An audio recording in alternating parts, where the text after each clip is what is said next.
All right, what is up, everybody? Keith Jameson, go back, Gator Guy 231 across the DFS industry. This is going to be a different recording. If you see, I'm already on the screen share. You can see like feet here, feeding a baby while doing this. This is the window today to do the video for Sunday's three gamer. It should be an interesting one, especially with Spain and Germany at the end. We'll break that down at the very end.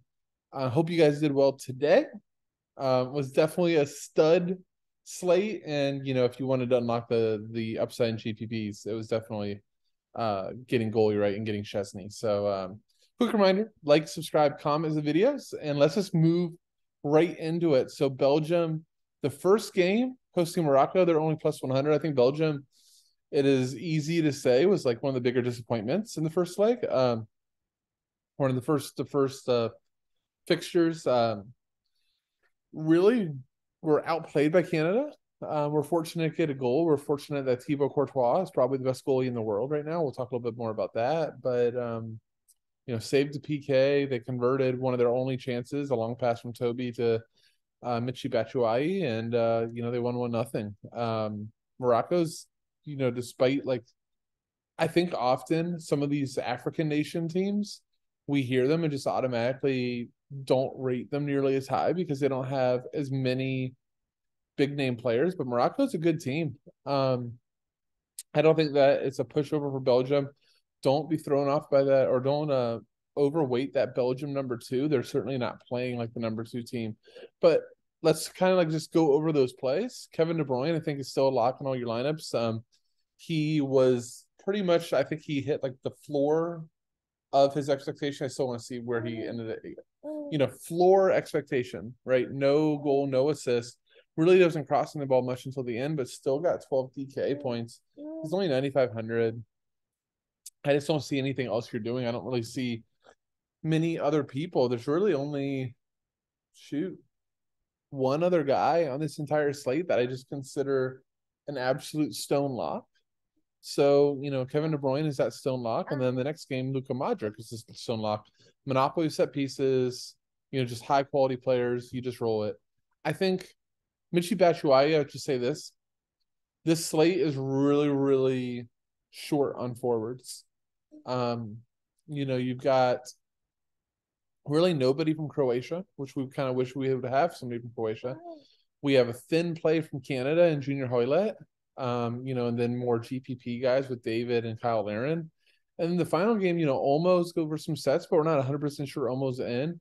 Ferran Torres doesn't have much of a floor. This is versus Germany. This isn't the Costa Rica game.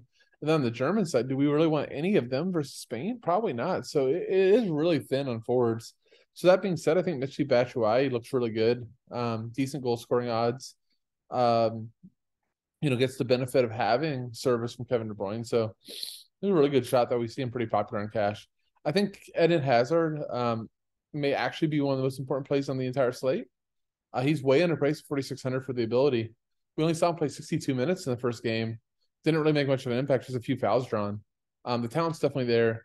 He's a huge, huge part of Belgium. Like, the reason that they're struggling so much is because they used to have, dynamic attack really in multiple fronts. They used to not only have De Bruyne playing more as a midfield role, but then they would have Dries Mertens when he was a lot better. You had Hazard at his best, and then Lukaku through the middle. It's a lot different than Hazard not at his best, Batshuayi, and then Kevin De Bruyne having playing one of those attacking roles. So, Eden Hazard, I'm really interested in him. I kind of feel foolish because I was way overweight him on the first leg and it hurt, but I think he could really show up here. Meunier, if he's starting, or Meunier, I think that's how you say it. I don't know. He's really underpriced, sub 4K for attacking wingback. He's not a good defender, but he is a good attacker. And then in this formation, which I have heard rumors of, Castagne flipping sides to go over to the left, that would take him out of really any sort of DFS playing because he's a right footer. Belgium already don't cross a lot, so that would just hurt him that much more. But yeah, I'm just trying to see if anybody else. I think the only other play that you really have to think long and hard about is Thibaut Courtois. Just, we've seen him be the best goaltender in the world for Madrid, really, the last 2 seasons. And he's looking like it's in the tournament already. So I'm really intrigued by him. I think goalie's going to be really important on the slate. So, it might make a lot of sense to take Thibaut at the beginning. Probably one of the higher clean sheet odds on the entire slate. All right, let's go to Morocco. Sets will be Ziyech. They didn't have that many in the first game, but Ziyech, I think, would probably take a monopoly. If anybody would split, it'd potentially be Buffal. Hakimi, every once in a while, will take for them as well. So those would be the three guys I'd be interested in. And Nesri, I think, is a decent GPP look, especially with just how, like, if you want to be different in GPPs or like win a GPP, it's going to be getting the goalie rate and then just nailing the forwards, because I just don't think that there's any forwards that are consensus like must plays. Whereas today, right, you have Griezmann, Mbappe, Lewandowski ended up showing up, and Messi had great games. So you had a multitude of forward selections. Tomorrow, not so much. Those are the plays. Buffal's forward eligible too, so I don't think he's crazy. Let's move to Croatia and Canada. Croatia plus 115. I already went over Luka Modric is an absolute stone lock. Perisic, I really wish was forward eligible. Like, if he was forward eligible, I'd play him in a heartbeat, but he's midfield only. Let's see what his price is. I'd love to see if he's even playable. 7,000, he's not even going to be playable. I really don't think you can go there. Livja, if he starts, is forward eligible. And then Kramaric would be nice if he starts wide. Kramaric is not like a crosser, though, but, he is a talented player. We've seen him have big games for them. That's really it for Croatia. That's really sad, but like, their fullbacks aren't crossing a lot. Both Sosa and Juranovic are actually really attacking fullbacks for their clubs, but weren't really attacking too much for Croatia in the first leg. We've seen kind of mentioned this before, but when you have a team that plays with wingbacks like Canada does, it's really hard for a back four guys to push up, to get past them and to get that width and to really overlap, because it stops up overloads going back the other way. So I think it's going to pinch Sosa and Juranovic to not go forward as much, making them like okay plays if you want to pair Livakovic for like a clean sheet equity and maybe a random assist, but for cash, probably not going to be the way I want to go. Okay. I think that covers Croatia. Canada, Junior Hoylett was taking a majority of sets. He is an early sub risk always. He doesn't only play 90 minutes, but it's a forward eligible guy with sets. We don't have much of that on the slate. Once he left, it was Steven Esposito and Alfonso Davies taking some sets. None of them are really in play for me here. I think that Canada, is a talented team, but they're not like DFS friendly. And then, a matchup versus Croatia, just like the matchup versus Belgium, doesn't exactly like make you like desire their pieces. So, yeah, give me just a second. Let me pause real quick. Yep. That one's broken. Okay. I'll get new ones. All right, buddy. I'm not going to pause. We're just going to go. Okay. Very good. They're out. Christmas decorating while I'm doing this and feeding the baby. All right. Canada side. I kind of just went over it all. Tajon Buchanan was really good the first leg. I heard a lot of people ringing endorsements of him. He is 4,500, 9.4 fantasy points per season. He actually might be one of my favorite plays from Canada. So really talented attacker that can take guys on. Those guys are always worth a look. Best player is Davies. If they're going to score, it's probably going to be through him. So, but he's kind of expensive. I think that's 6,500 to finish that stuff. All right, Spain versus Germany. Let's just go with Spain. I think Danny Olmo was a bit of a surprise starting. He and Asensio split sets. I wish Asensio was forward eligible. He's not. He's only midfield, so it makes it tough. But he's certainly playing. And then Danny Olmo, much like Hoylett, only other forward with any set responsibility. They are a favorite. They're plus 125. That did drop a decent chunk. So Belgium is the biggest favorite on the slate now.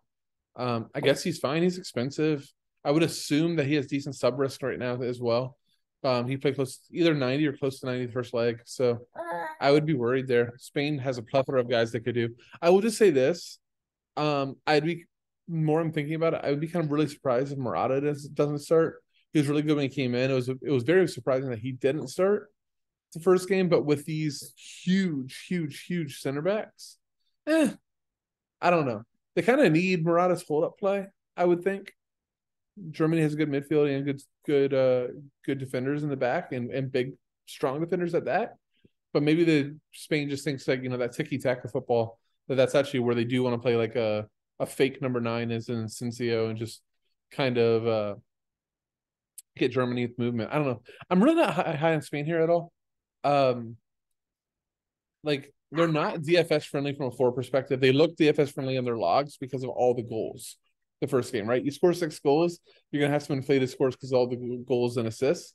But, like, You know, there wasn't a lot of crosses. That's not how they're going to play. There's no reason for them to cross the ball. I just kind of went over with the towering center backs that Germany has. They're not going to be throwing balls into Torres and Asensio.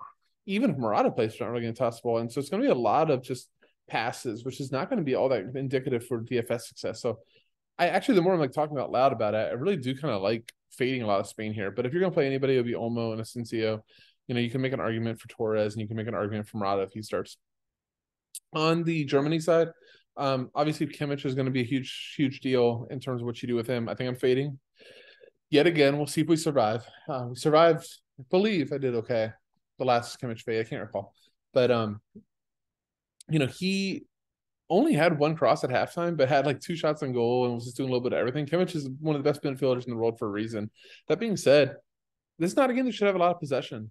So, you know, as a defensive midfielder, he's going to be pinned back that much more. We already are using KDB and we're using Modric. So at that point, we have to decide if we're using a utility spot on Kimmich. And he's going to tie up salary too. So it's going to make it harder to, you know, find those better forwards. So, yeah, for all the reasons that I'm off. Gnabry is fine. It was really good the first leg in terms of being attacking. He and Muller are decent forward options. I'm going to pass on Kai and Musiala at midfield. Midfield's just too loaded to risk one of those guys. David Raum also can split set pieces with Kimmich. I can't remember if I said Kimmich was a monopoly. If I did, I was wrong. Kimmich and Raum split, but Kimmich at any point, if he wants to take the corner, is going to have the ability to do it. Raum's a good attacking fullback, just he's going to be pinned back a lot. Germany's not going to have a lot of the ball here. You know, Spain, when they get possession, are going to be in long runs of possession. So I see this as like a 55-45 or 60-40 type of possession game. So we'll just see how it goes. But I think for DFS perspective, this is one that if people are kind of like stashing guys late, you know, the reality might just be having it done early. I don't see a lot in this last game. I really want to attack.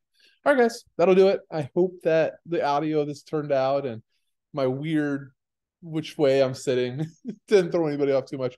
Thank you guys so much for watching. If you enjoy these videos, enjoying all the content, please, you know, do me a favor, like, subscribe, and comment to the video. It really does help. That'll say, see you.